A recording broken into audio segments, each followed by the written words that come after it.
លោកសឹងងុកថាញ់ជាអ្នកបង្កើតចលនាខ្មែរសេរីដំណាក់កាលជាដំបូងនៃចលនាខ្មែរសេរីគឺការពារប្រជាជនខ្មែរភាគតិចដែលរស់នៅរប៉ាត់របាយឥតទីពឹងដូចជាខ្មែរកម្ពុជាក្រោមជាដើមក្នុងឆ្នាំ1970ចលនាខ្មែរសេរីមានកងទ័ពចំនួន 30,000 នាក់ក្រោយព្រឹត្តិការណ៍ថ្ងៃ18មិនិនា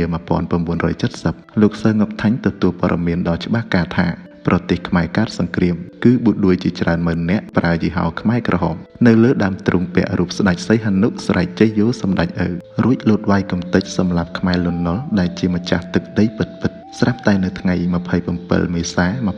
1970លោកសឹងងុកថាញ់ទទួលព័ត៌មានច្បាស់ការមកទៀតថាប៊ូដួយចេញមុខពេញទីវាយកំទេចសម្លាប់ខ្មែរនៅឈើខ្មៅខេត្តកណ្ដាលប៊ូដួយរុករៀនចូលយ៉ាងលឿនធ្លាយមកដល់ទឹកខ្មៅរហូតដល់ក្បាលថ្នល់ដូច្នេះលោកសឹងងុកថាញ់សម្រេចជាបន្ទាន់ត្រូវតែបញ្ជូនកងទ័ពខ្មែរដើម្បីជួយការពារទឹកដីបញ្ជូនលើកទី1នៅថ្ងៃទី30មេសា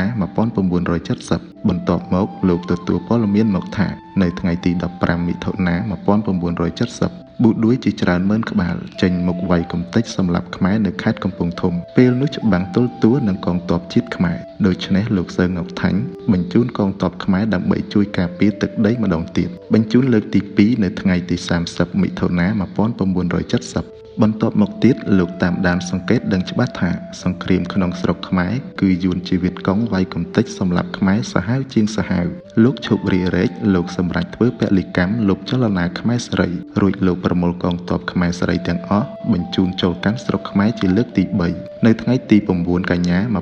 1970ប្រគល់ជូនលោកលន់នល់រួចសម្រេចដាក់ឈ្មោះថាម៉ៃហ្វកបើយើងប្រៀបធៀបលោកសឹងងុកថាញ់និងលោកលន់នល់លោកទាំងពីរនេះមានរឹកពីប្រហាក់ប្រហែលគ្នាលោកសឹងងុកថាញ់ជាមនុស្សនឹងណោមិនចេះខឹងច្រឡោតលោកនិយាយតិចប៉ុន្តែមានន័យទូលំទូលាយលោកមិនចំណាយពេលលេងសើចលោកមិនដែលប្រព្រឹត្តអ្វីឲ្យខូចប្រយោជន៍ជាតិឡើយក្នុងមួយជីវិតរបស់លោកធ្វើពលិកម្មលះបង់កិច្ចការផ្ទាល់ខ្លួនដើម្បីជាតិជានិច្ចប្រទេសកម្ពុជាយើងជំនាន់នោះមានលោកសឹងងុកថាញ់ខំការពារកសាងជាតិពីបាតដៃទទេនៅក្រៅប្រទេសទាំងពីរអ្នកជីវរៈជនខ្មែរមានសតិសម្បញ្ញៈស្នេហាជាតិពិតលោកទាំងពីរអ្នកគ្មានគំនិតរវើរវាយចង់ដឹកនាំប្រទេសជាតិនិងរាជខ្មែរឲ្យចុះញោមធ្វើជាខ្ញុំកញ្ជះបរទេសណាមួយទេគួរឲ្យស្ដាយណាស់ព្រឹត្តិការណ៍ថ្ងៃ18មិនិនា1970កើតឡើងយឺតពេលណាស់ទៅហើយព្រោះពេលនោះប៊ូដួយកាន់កាប់ទឹកដីខ្មែរអស់ចំនួន2ភាគ3ទៅហើយឧទាហរណ៍ដូចយើងរងចាំទឹកជំនន់ឡើងលិចដំបូលផ្ទះទៅហើយទើបនាំគ្នាប្រវេប្រវារកទីជម្រកក៏ខ្លាចដល់នៅសេចក្តីវិនិច្ឆ័យហិនហោចដល់ទីសង្ឃឹមតែម្ដងនៅខែមិនិនា1972លោកសេនាប្រមុខលន់នល់ចាត់តែងតាំងលោកសឹងងុកថាញ់ជានាយករដ្ឋមន្ត្រីនៅខែកញ្ញា1970លោកសឹងងុកថាញ់មានបើកអង្គប្រជុំមួយនៅក្រុងពោធិ៍សាត់លោកខំបញ្យល់រាជខ្មែរឲ្យយល់នៅសង្គ្រាមដែលកំពុងកើតឡើងយ៉ាងស៊ីសាច់ហត់ឈាមគ្នាយ៉ាងនេះគឺយើងច្បាំងជាមួយអាថ្មិលដែលជាយួនវៀតកុងមូលហេតុនេះទើបលោកសម្រេចលុបចលនាខ្មែរសេរីរួចលោកប្រមូលកងទ័ពខ្មែរសេរីទាំងអស់នាំយកមកប្រគល់ជូនលោកសេនាប្រមុខលន់នល់ដើម្បីការពារទឹកដីខ្មែរវិញពេលនោះមានសាស្ត្រាចារ្យម្នាក់ក្នុងនាមរាជខ្មែរខេត្តពោធិ៍សាត់ក្រោកឡើងសុំសួរលោកសឹងងុកថាញ់ថាហេតុដូចម្ដេចបានជាលោកមិនឈរឈ្មោះជាបេក្ខជនប្រធានាធិបតីលោកសឹងងុកថាញ់ញញឹមព្រមទាំងឆ្លើយពន្យល់វែកញែកថាអ្នកស្នេហាជាតិមិនមែនមានតែលោកប្រធានាធិបតីទេអ្នកការពារកសាងជាតិក៏មិនមែនមានតែប្រធានាធិបតីដែរគឺត្រូវមានយើងរាល់គ្នារួបរวมសាមគ្គីយ៉ាងស្មោះត្រង់អស់ពីដួងចិត្តជួយលោកទើបអាចការពារទឹកដីជាតិសាសនាបានគង់វង្សដូចមានពាក្យបុរាណមួយដែលបានចែងថាអ្នកមានរក្សាខ្សត់ដោយសំពត់ពត់ពីក្រៅអ្នកប្រាជ្ញរក្សាខ្លៅ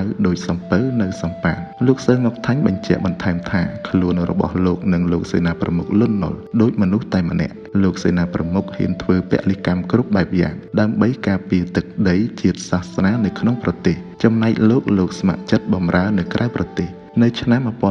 1972យួនហាណូយបញ្ជាប៊ូដួយឲ្យវាយកំទេចបំផ្លាញស្រុកខ្មែរដោយយកលេសថាចូលមកជួយសម្ដេចសីហនុដូច្នេះលោកត្រូវតែធ្វើពលិកម្មគ្រប់បែបយ៉ាងដើម្បីជួយលោកសេនាប្រមុខលន់នល់ការពារជាតិទឹកដីនិងសាសនាលុះលោកសឹងងុកថាញ់ថ្លែងចប់នៅពាក្យពេចន៍ដ៏មានខ្លឹមសារនេះហើយប្រជារាស្ត្រខ្មែរទះដៃឮកងរំពងសរសើរមិនដាច់ពីមាត់កេរ្តិ៍ឈ្មោះរបស់លោកឮល្បីសុសសាយញ៉ាំងឲ្យនីម៉ឺនពុករលួយដែលអង្គុយចាំតែរេតាមខ្យ ល់នៅជុំវិញលោកសេនាប្រមុខទាស់ចិត្តមានសេចក្តីបារម្ភនិងច្រណែនឈ្នានីសពួកនេះក៏បង្កើតឃាតករអាថ៌កំបាំងមួយក្រុមឲ្យតាមសម្លាប់លោកថ្ងៃមួយក្រុមឃាតករលបពួនក្បែរវាំងខាងកើតវាលមេរោគលួចបាញ់សម្លាប់លោកតែគ្រាប់កាំភ្លើងក៏ជ្រុលហួសទៅត្រូវអង្គរៈរបស់លោកស្លាប់ភ្លាមនៅនឹងកន្លែងលុះលោកត្រឡប់មកកាន់ទីលំនៅរបស់លោកវិញយប់នោះលោកអង្គុយបញ្ឈរជង្គង់យកដៃទ្រចង្កាទល់ភ្លឺលោកស្រមៃឃើញឡើងវិញនៅអនុស្សាវរីយ៍ទាំងអស់ដែលលោកខំធ្វើពលិកម្មដើម្បីកម្ពុជាឯករាជ្យ